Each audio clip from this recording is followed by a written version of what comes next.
Voy a hacer más corto mi mensaje hoy, porque hace frío aquí. No sé si lo sienten, pero nosotros sí lo sentimos.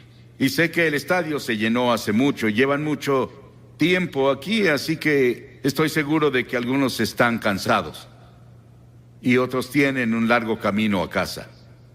No les quitaré mucho de su tiempo. No es tardado presentar el Evangelio. Escuché sobre un hombre que debía hablar por 20 minutos y habló por 30 minutos. Y después de una hora seguía hablando y el hombre que lo presentó ya no aguantó, así que tomó un mazo y se lo lanzó al predicador. Falló en pegarle y le dio a una mujer en la primera fila. Ella le dijo: "Pégueme de nuevo, lo sigo escuchando".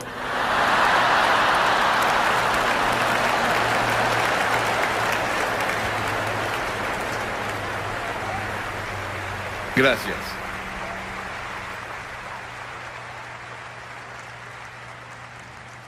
Quiero que vayan conmigo al capítulo 12 del Evangelio de Mateo.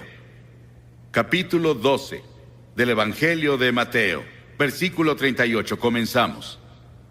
Algunos de los fariseos y de los maestros de la ley le dijeron: "Maestro, queremos ver alguna señal milagrosa tuya".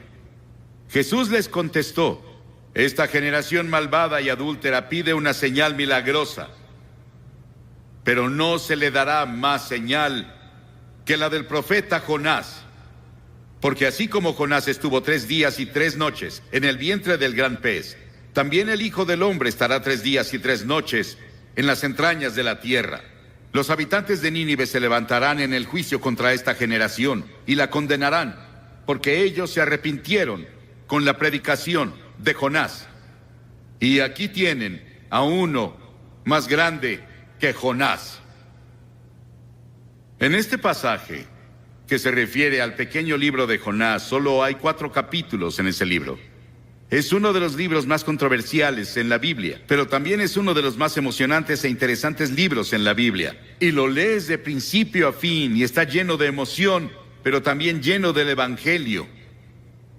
Él estaba apuntando al Evangelio, cuando Cristo vendría y moriría en la cruz, y pasaría 3 días y 3 noches en la tumba, y resucitaría de entre los muertos. Estábamos en Florida, después de que Andrew los golpeó. Fuimos a South Dade. Hicimos un servicio llamado el Servicio de la Esperanza para las personas ahí.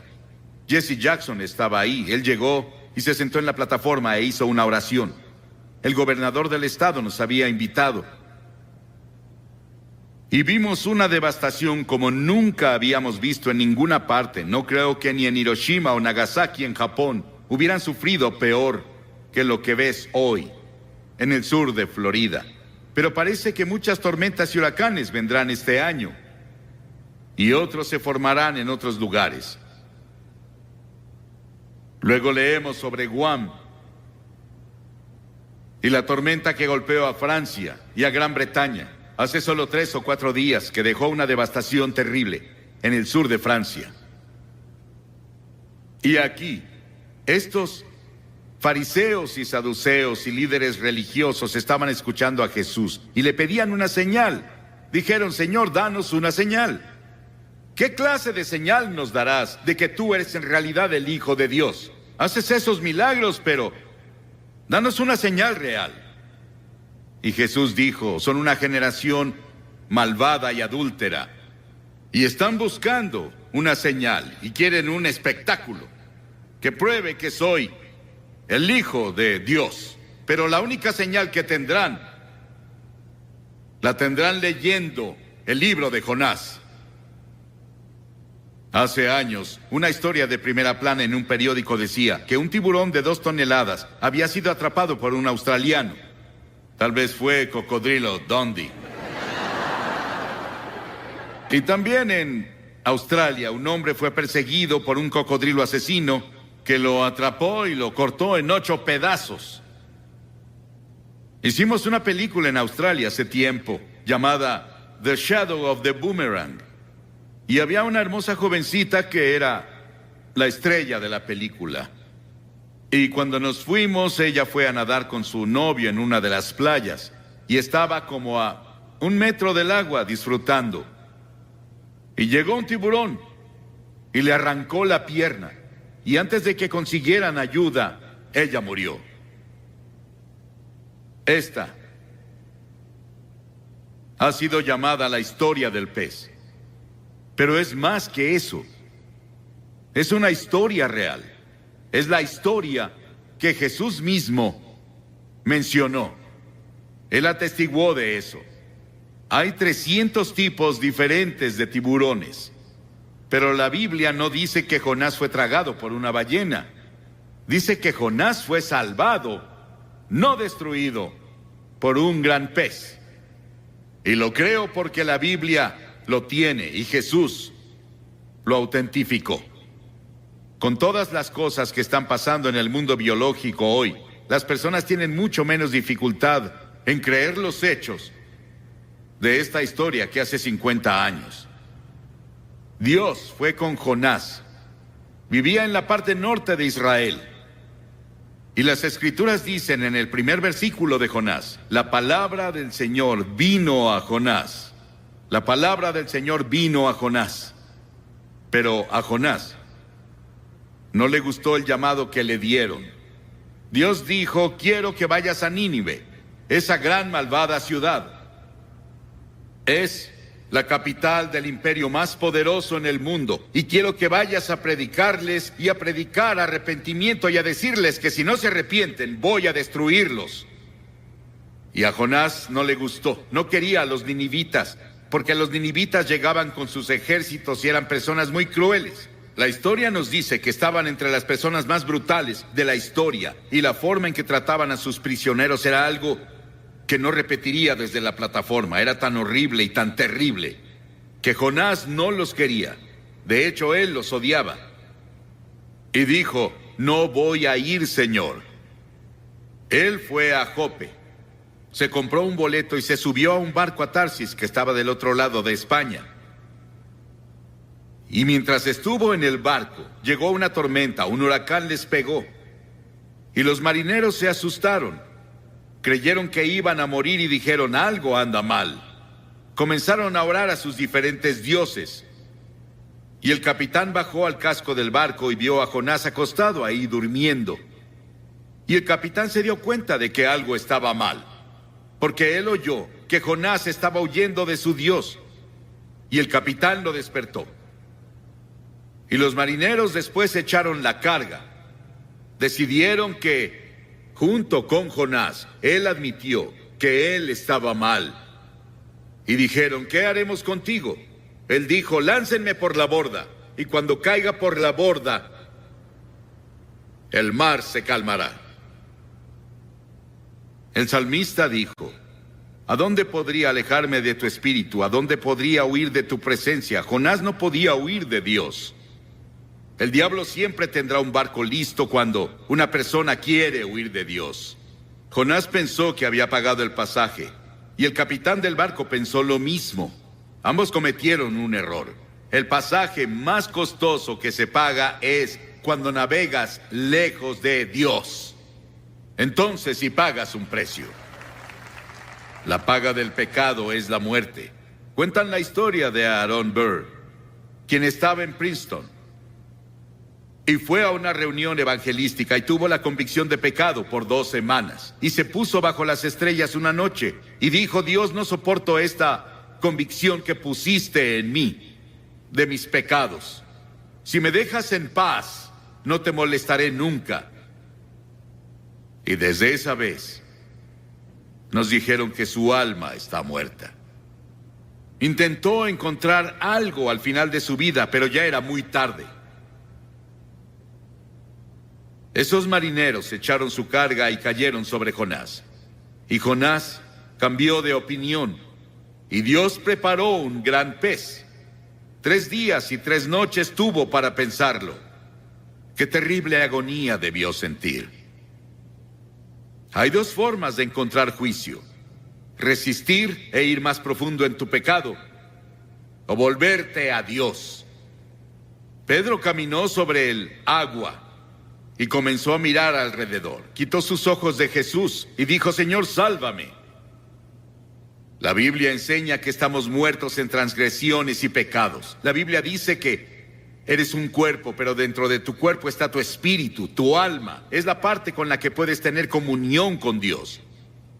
Y está muerta. Y solo tienes vida por el Espíritu Santo cuando llegas y te arrepientes de tus pecados y recibes a Cristo como tu Señor y Salvador. Dios provee todos los medios de escape, pero tú estás atado de manos y pies por tus pecados. El Espíritu debe venir y cortar las cadenas, y luego tú saltas a tu libertad. Porque verás, esta historia nos cuenta la historia de la cruz. Que Jesucristo murió en la cruz, que fue enterrado, que resucitó y está vivo esta noche. Él quiere entrar a tu corazón y cambiar la dirección de tu vida y darte paz y gozo como nunca has conocido. El Evangelio de Jonás. El Señor dio una orden y el pez vomitó a Jonás en tierra firme. Y la palabra del Señor vino a Jonás por segunda vez. Dios le dio otra oportunidad. Dios dijo: ve a Nínive. Y Jonás se levantó y fue a Nínive de acuerdo con la palabra del Señor. Y él clamó y dijo, comenzó a hablar en Nínive y dijo: Dios los librará por otros 40 días. Pero arrepiéntanse, arrepiéntanse. El juicio ya viene. Ese era Dios hablando a través de su mensajero. Ahora Jonás no quería hacerlo, no sentía ganas de hacerlo, pero estuvo entregando el mensaje del Señor. Y el mensaje de Jonás no daba promesa de misericordia. Era un mensaje de arrepentimiento. Pero las personas de Nínive creyeron su mensaje. Y la Biblia dice que el avivamiento más grande, la mayor campaña evangelística en la historia del mundo, tuvo lugar en Nínive. Era una ciudad de tal vez 600,000 personas, más o menos según el comentario que lean. Y toda la ciudad, desde el rey hasta el más bajo, se arrepintieron. El rey se quitó el manto real, bajó del trono, fue a la calle, a la tierra, en cilicio y cenizas, y se arrepintió de sus pecados. Y Dios tuvo misericordia no solo del rey, sino de las personas, y todas las personas fueron salvadas. Eso podría pasar aquí. ¿No sería maravilloso si Portland, toda la ciudad, todo el estado de Oregon, todo el noroeste, se volviera a Dios?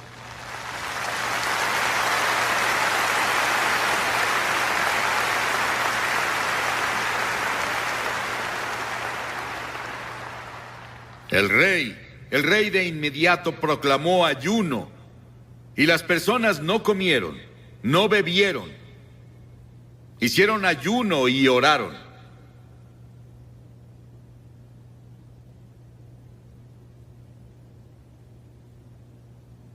Tuvieron un gran avivamiento espiritual en Nínive. Los habitantes de Nínive, dijo Jesús, se levantarán en el juicio contra esta generación y la condenarán, porque ellos se arrepintieron con la predicación de Jonás. Pero uno más grande que Jonás está aquí. Si ellos se arrepintieron con la predicación de Jonás, ¿cuánto más debieron arrepentirse cuando oyeron el Evangelio de Cristo? Dios nos está advirtiendo ahora con la enfermedad del SIDA, con los huracanes y terremotos, con la violencia y todo tipo de problemas que ahora están afectando a todo el mundo, nuestros problemas económicos. Todas esas cosas Dios las está usando para hablarnos. Y si no nos arrepentimos y nos volvemos a Él, el juicio vendrá. En Génesis 6, hablando de los días de Noé, las Escrituras dicen: no contenderá mi espíritu con el hombre para siempre. Serán sus días 120 años. Dios dijo: les daré 120 años para que se arrepientan. Si no se arrepienten, van a ser destruidos. Al final, cuando Noé estaba listo para entrar al arca, dijo Dios: les daré 7 días más. Y ya.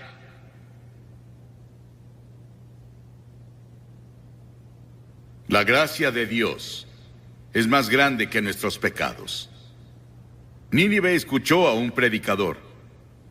¿Cuántos predicadores has escuchado? ¿Cuántos programas de televisión y radio cristianos has escuchado?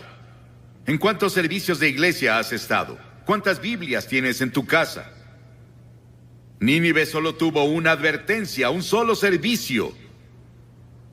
Y toda la ciudad se volvió a Dios.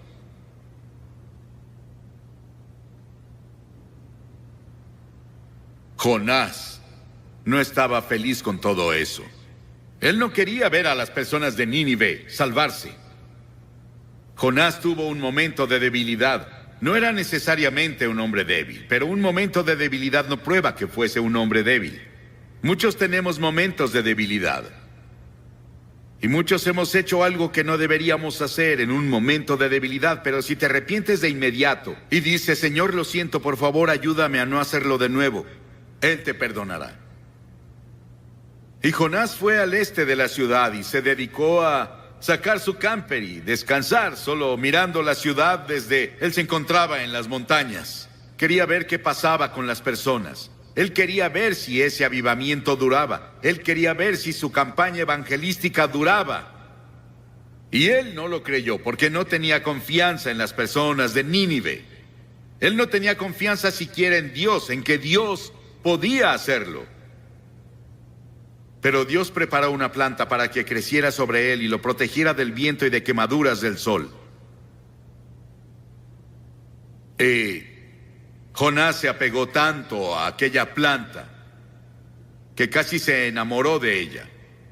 Él amaba a la planta que lo protegía más que a Dios. Y Dios dijo: si amas tanto a la planta en la que no gastaste tiempo ni trabajo, entonces ¿por qué no entiendes mi amor hacia Nínive, que yo planté, que le he dado años de atención y en los que he trabajado con amor eterno? Esa es la base de la gracia de Dios hacia nosotros. Hizo que nacieras. Él puso tiempo y esfuerzo a través de tu familia, como Bob nos dijo hace unos minutos. Él derramó su amor. Y las Escrituras dicen que Dios demuestra su amor hacia nosotros, que aun siendo pecadores, Cristo murió por nosotros.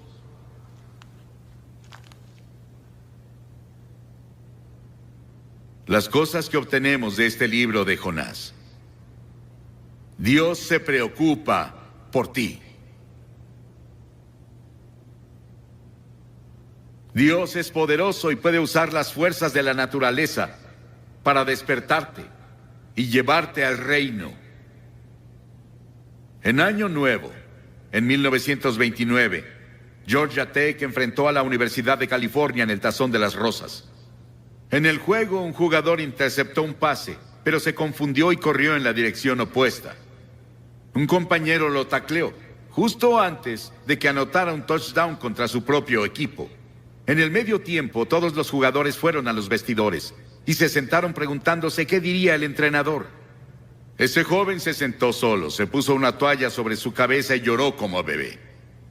Cuando el equipo iba a volver al campo para la segunda mitad, el entrenador lo sorprendió cuando anunció que los mismos jugadores que iniciaron la primera mitad iniciarían la segunda. Todos los jugadores dejaron los vestidores, salvo este joven. Él no se movió. El entrenador miró y lo llamó de nuevo, y vio que sus mejillas estaban mojadas con grandes lágrimas de hombre. Y dijo: entrenador, no puedo hacerlo. Lo arruiné.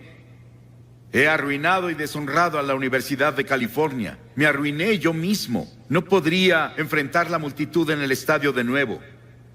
El entrenador puso su mano sobre su hombro y dijo: Roy, levántate y regresa.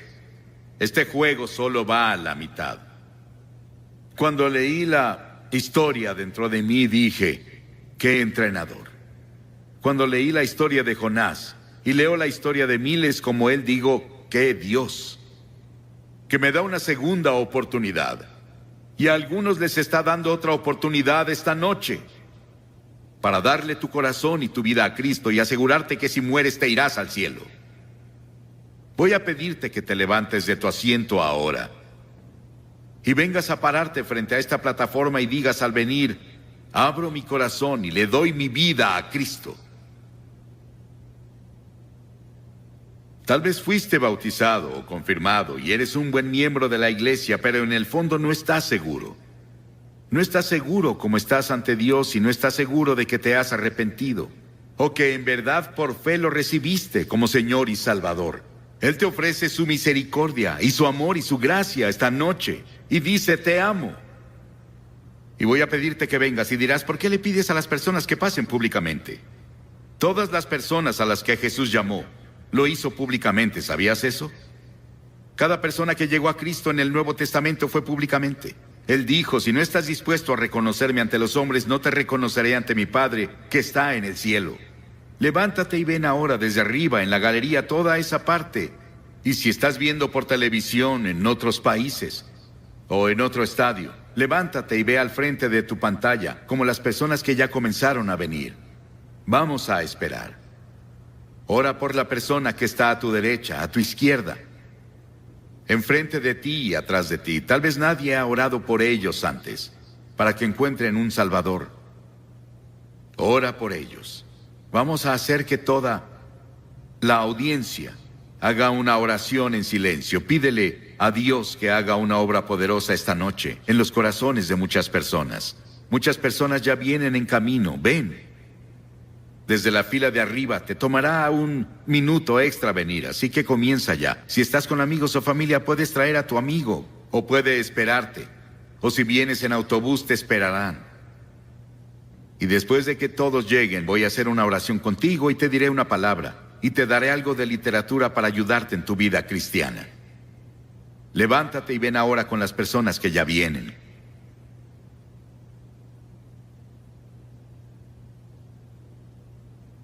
En otros lugares están viendo la televisión y no pueden ver lo que vemos aquí. Cientos de personas vienen a hacer su compromiso con Cristo esta noche. Y puedes venir en tu estadio, en tu lugar, donde están viendo la televisión. Tal vez estás en el coro y Dios te habló en estas noches. Este predice el futuro, salvo el libro de Apocalipsis. Y cuando leas el libro de Apocalipsis, siempre lee el libro de Daniel. El libro de Daniel por un lado, el libro de Apocalipsis por otro, y luego enfrente de ti el periódico, y todos coinciden. Porque Daniel es un libro de profecía. Pero de lo que quiero hablar de Daniel hoy es de un incidente que pasó en su vida. Y creo que refleja lo que vemos pasando hoy en el mundo. En este capítulo al que iremos, no voy a leérselos, se los contaré. Es la historia de Daniel estando en Babilonia. Fue llevado a Babilonia de Jerusalén. Jerusalén había caído en el juicio de Dios y Jeremías lo había predicho. Todos los juicios que Jeremías predijo, todos los juicios que los profetas predijeron, todos se cumplieron o aún se cumplirán. Esta es la palabra de Dios. Es una palabra infalible. En muchos puntos de las Escrituras, la Biblia predice el futuro día del juicio y el período futuro del juicio que vendrá sobre el mundo. Bueno, Jerusalén fue juzgada, como Jeremías predijo. Él dijo, a menos que Jerusalén se arrepienta de sus pecados, serán juzgados. Y juicio vino entre los que fueron llevados cautivos por Nabucodonosor a Babilonia, a 2,400 kilómetros. Estaba el joven Daniel y sus amigos, eran adolescentes, y fueron llevados a Babilonia. Daniel fue uno de los jóvenes que fue elegido especialmente por Nabucodonosor para que se lo llevaran a Babilonia y lo entrenaran en su corte. y lo entrenaran en todas las artes y las ciencias de los babilonios. Cuando este capítulo comienza, Nabucodonosor está muerto. Daniel fue su amigo y profeta, y primer ministro de Nabucodonosor, el gran rey. Pero ahora había sido más o menos olvidado, porque un joven estaba ahora en el trono llamado Belsasar, quien era nieto de Nabucodonosor, el gran rey. Babilonia en ese tiempo era el imperio más grande del mundo, era el más poderoso del mundo, era la nación más rica del mundo. Y la Biblia nos muestra a Belsasar, el rey. Era joven, rico y poderoso, pero al mismo tiempo egocéntrico y egoísta. Y la Biblia enseña que Dios odia el orgullo. Y Jesús diría años más tarde, en Mateo 23, el que se enaltece a sí mismo será humillado. Si intentas decir lo grandioso que eres y dejas a Dios fuera, si actúas como si pudieras resolver tus problemas y arreglar tu vida sin la ayuda de Dios, Dios te dice, te voy a derribar. Y luego él era un hombre muy despreocupado, era un vividor, le gustaba lo fácil y el placer, y la Biblia dice, ¡ay de los reposados! En este país reposamos, en comparación al resto del mundo. Y Belsasar había ganado algunas victorias militares. Y su padre, quien era un gran general, estaba en las fronteras llevándolos de victoria en victoria. Él decidió que quería celebrar y decidió dar un gran festín. Y sería el festín más grande que Babilonia hubiera visto. Babilonia con todo su glamour, Babilonia con toda su riqueza, Babilonia con todo lo que tenía. Él dijo, tendremos el mejor festín de la historia del mundo. Y ordenó a los mejores bailarines, los mejores vinos, la mejor comida.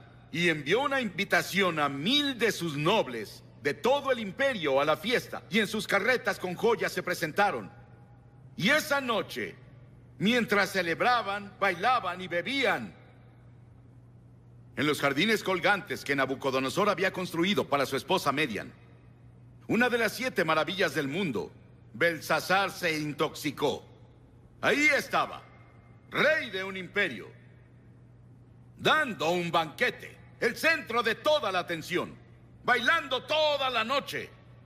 Pero la Biblia dice, no se engañen, Dios no es burlado, pues todo lo que el hombre siembre, eso segará. Belsasar, cuidado, el juicio ya viene, llegaste muy lejos.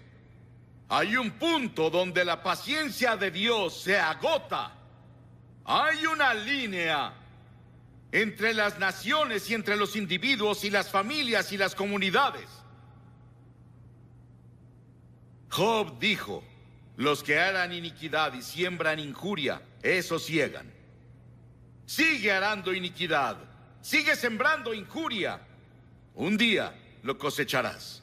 Oseas dijo, porque sembraron viento y torbellinos segarán. Jeremías dijo, sembraron trigo y segaron espinos. Y en medio de ese banquete, Belsasar danzó con una hermosa chica sensual. Y de pronto, todo se quedó en silencio. Podrías escuchar la caída de un alfiler. Su cara se puso blanca. La Biblia dice que comenzó a temblar, porque sobre la pared, una mano sin brazo comenzó a escribir. Y todos se sentaron ahí temblando, preguntándose qué era, qué cosa extraña era. Y Belsasar intentó leerlo. No pudo leer el mensaje. Y dijo, llamemos a los astrólogos y a los adivinos de los caldeos. Llamen a los magos, llamen a todas las personas que sepan leer este tipo de cosas. Y ellos fueron. No pudieron leerlo. Belsasar estaba más temeroso. La escritura se volvía más clara cada vez y más brillante. Las personas tenían miedo. Y su madre escuchó sobre eso y su madre resultó que no estaba en la fiesta. Pero ella fue. Y dijo, hijo, ¿Qué es eso que oigo de una extraña escritura? Él apuntó a la pared. Y ella dijo, conozco a un hombre que puede leer eso. Su nombre es Daniel. Él es un gran profeta. Ayudó a tu abuelo a interpretar sueños. Él fue primer ministro de tu abuelo. Ha vivido en un retiro a medias. Tal vez no lo conoces. Daniel no estaba en la fiesta, pero enviaron por él. Y él se presentó y Belsasar dijo, Daniel, ¿ves esa escritura? Si lees esa escritura, te volveré el tercero al mando en el imperio. Pondré una cadena de oro de autoridad en tu cuello y te pondré vestidos reales y serás miembro de la familia real, a mi lado. Daniel vio la escritura y la reconoció de inmediato. Era la escritura de su padre. Era la escritura de Dios Padre. Y él había estudiado a Dios y vivido con Dios todos esos años y sabía que era la escritura de Dios. Dijo Belsasar, puedo leer la escritura, pero guárdate tus regalos, no los quiero. Dale tus regalos a alguien más.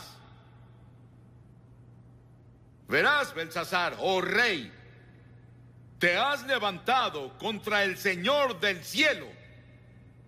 Y han traído las vasijas del Dios Santo a tu casa, y tú y tus nobles y sus esposas y sus concubinas han bebido vino en ellos. Y Dios está ofendido. Y diste alabanza a los dioses de oro y plata, y cobre, y hierro, y madera, y piedra. Ellos no ven, no oyen y no saben. Y el Dios en cuya mano está tu vida, y dueño de tus caminos, nunca le honraste. Sí, Belsasar, lo leeré. Dios le había dado a Belsasar todo lo que tenía, incluso la habilidad de reír. Su comida, su bebida, su poder, sus riquezas, todo venía de Dios, pero no había agradecido al Señor. Daniel dijo, muy bien, esta es la escritura. Mene, Tekel, Uparsin. Esta es la interpretación. Mene, contó Dios tu reino y le ha puesto fin. Belsasar es tu fin. Has pasado tu último día en esta tierra. Tekel, te pesaron en la balanza de Dios y te faltó. Pérez, tu reino ha sido dividido y dado a los medas y a los persas. Y estando en el banquete, sin saberlo, los babilonios, el gran río Éufrates había sido cambiado de curso y el ejército medo-persa pasó sobre un río seco. Y esa noche, Babilonia cayó ante los medos y persas. Belsasar fue asesinado. Daniel permaneció y se volvió el primer ministro en el siguiente imperio. Ambos imperios lo respetaban por su sabiduría y su fe y su propósito y su devoción. Dios escribe en el muro de la nación esta noche. La palabra mene también significa recordado. Dios hace memoria. Dios hace memoria de nuestros pecados. Dios ve nuestra pornografía. Él ve nuestras películas obscenas y Él ve las nuevas películas que van a salir burlándose de Jesucristo. Él ve nuestras mentiras, engaños y corrupción. Y va por toda la sociedad.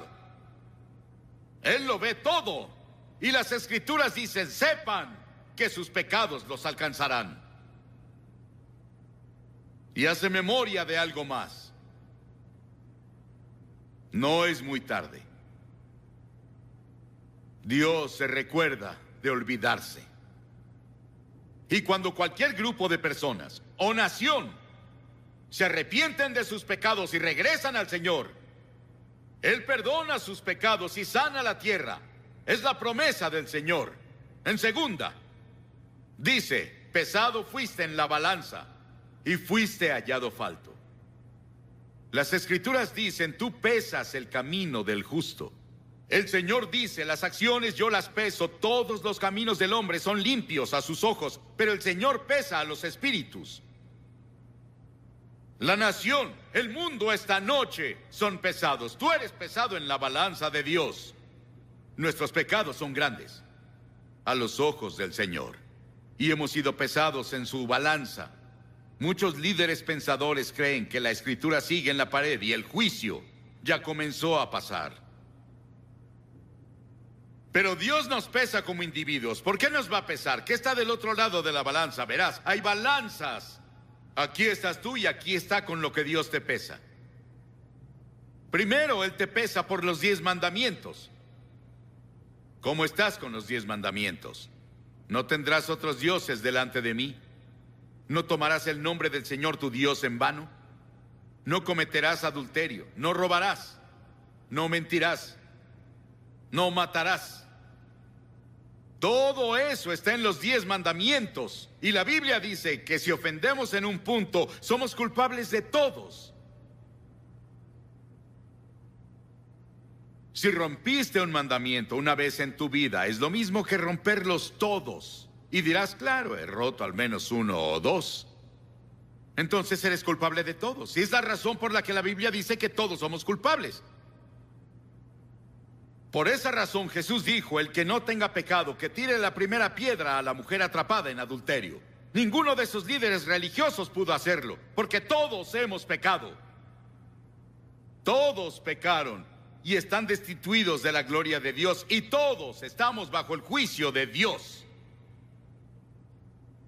No solo vamos a ser pesados por los 10 mandamientos, sino que seremos pesados por la ley del amor. Mateo 22, Jesús dijo, amarás al Señor tu Dios con todo tu corazón y con toda tu alma y con toda tu mente. Este es el primero y grande mandamiento, y el segundo es semejante. Amarás a tu prójimo como a ti mismo. De estos 2 mandamientos, dijo Jesús, depende toda la ley y todos los profetas. Todo se resume en amor.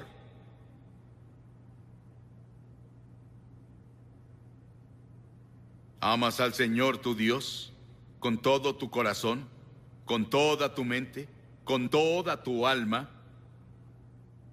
Y amas a tu prójimo. Tu prójimo es cualquiera con una necesidad. Jesús nos enseñó en la parábola del buen samaritano.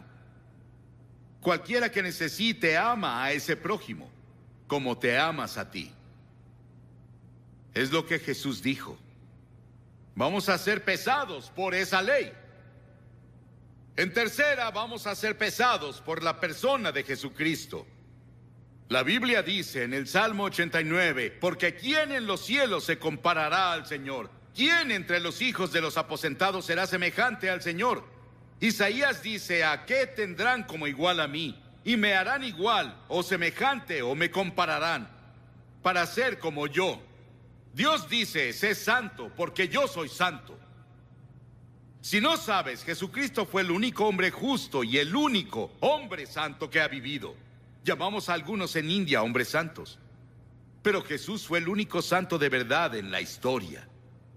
Y si no vivimos como Jesús, vivimos también como Jesús, vamos a quedar cortos en los requerimientos de Dios. Y sus expectativas dirás, Billy, ¿quién en el mundo puede vivir como Jesús? Ninguna persona. Por eso es que todos debemos decir, soy pecador. Dios va a pesarnos con Cristo. Él va a pesarnos con los 10 mandamientos. Él va a pesarnos por la ley del amor. Pero también va a pesarte por tus obras. Esos pecados de omisión de los que no estabas consciente. En Mateo 25 Jesús nos recuerda, tuve hambre y no me diste de comer. Tuve sed y no me diste de beber. Fui forastero y no me acogiste. Estuve desnudo y no me cubriste. Estuve enfermo y en prisión y no viniste a verme. Pero las personas decían, Señor, ¿dónde te vimos desnudo y enfermo y en prisión y sediento? Él les contestó así. Así como no lo hicieron con el más pequeño de ellos, no me lo hicieron a mí. Eso incluye a todas las personas de esta área. No hemos cumplido. Y luego Jesús pronunció juicio. Dijo, los que son culpables del pecado de omisión deben ir al castigo eterno, pero los justos a la vida eterna. Dirás, Billy, me siento devastado. ¿Cómo podrá alguno pasar? No podemos. Jesús dijo en Apocalipsis 3, yo conozco sus obras, no eres frío ni caliente. Ojalá fueses frío o caliente. Pero por cuanto eres tibio, te vomitaré de mi boca, él dijo. Escucha, habrá muchas personas que no entrarán al cielo que tú crees que van allá. Y luego lo quinto, él va a pesarnos por nuestras oportunidades. Por nuestras oportunidades. A quien mucho se le da, mucho se le exige, dijo. Piensen en vivir en Estados Unidos, con todas sus ventajas. Una iglesia en casi cada esquina, una Biblia en casi todos los cuartos de hotel, millones de Biblias disponibles, el Evangelio en radio y televisión. Piensen en vivir aquí. Él va a juzgarnos por las oportunidades que tenemos. Piensen en la literatura cristiana que está disponible en librerías. Y no lo aprovechamos. A quien mucho se le da, mucho se le exige. Dirás, Billy, incluso en eso yo no puedo hacerlo. No. Pero la gloria de todo esto es que hay un evangelio. Y el evangelio son buenas noticias para las personas que están sentadas aquí diciendo, bueno, soy culpable. La buena noticia es que Dios envió a su Hijo Jesucristo a la cruz a morir por ti. Y Dios tomó esos pecados tuyos y esas fallas tuyas y las puso en Cristo. Él se volvió pecado por nosotros. Él dijo, el justo y el íntegro irán al cielo. ¿Cómo voy a llegar a la justicia y la integridad por mí mismo cuando no tengo nada? Soy un pecador. No peso suficiente para ir al cielo. Pero en la cruz, Cristo proveyó justicia para mí. Él proveyó justicia para mí que yo no tengo. Soy aceptado esta noche por Dios.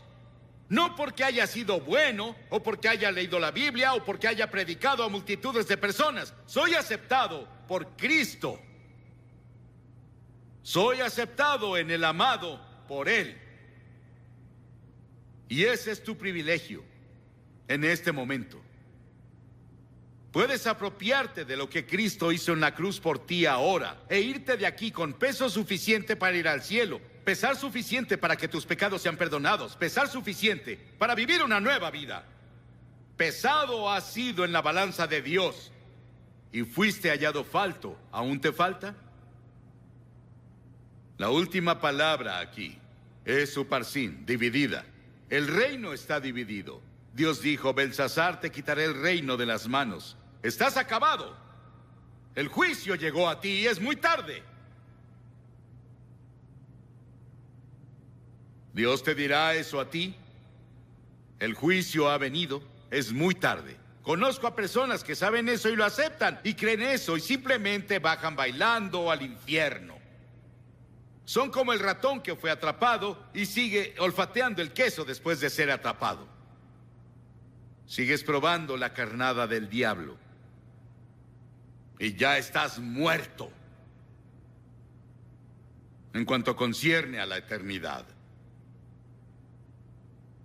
Creo que esta cruzada se hizo en el tiempo justo. En la providencia de Dios, en el momento justo. En la historia de muchas de sus vidas. Las personas han orado por ti. Personas han trabajado. Personas han dado para hacer lo posible.